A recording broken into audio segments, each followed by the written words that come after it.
Kun me halutaan ylläpitää omaa blogia esimerkiksi tai tämmöistä blogityylistä sivustoa, niin meidän on hyvä kategorisoida ne viestit tai artikkelit, mitä sinne tullaan päivittämään.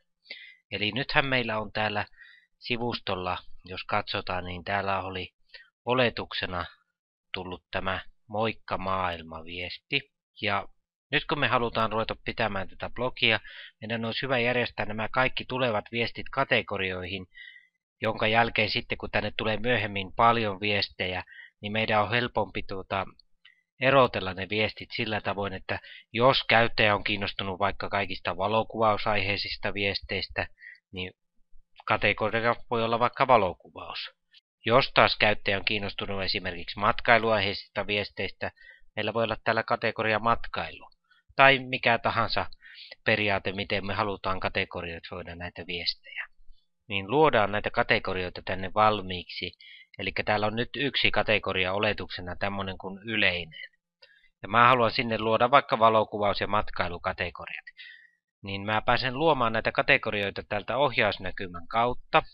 Eli siirryn sinne ohjausnäkymään. Ja täällä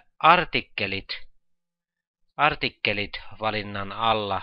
Meillä on valintoja kaikki artikkelit, lisää uusi artikkeli, kategoriat, avainsanat. Täältä kategorioiden alta päästään lisäämään uusia kategorioita. Eli täällä näkyy olemassa olevat kategoriat, mutta tätä kautta myös päästään lisäämään uusia. Ja lisää uusi kategoria on tässä vasemmassa laidassa, eli mä kirjoitan sille sen nimeen, vaikka valokuvaus, tämän uuden kategorian nimi. Ja sitten jos halutaan puumaisesti näitä kategorioita järjestellä, niin täällä voi jakaa yläkategorian mukaan tarkemmin alle, eli valokuvauskategorian alle voisi tulla vaikka optiikat tai jotain aiheiden mukaan, vaikka luonto, ihmiset, näin poispäin. Mutta nyt mä luon tämän pääkategorian kuitenkin tähän.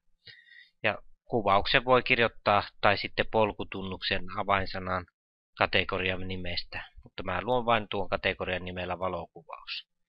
En mitään sen kummempaa. Ja myöhemmin se kategoria tuli tänne oikealle ja myöhemmin pääsee vielä muokkaamaan tämän kategorian ominaisuuksia.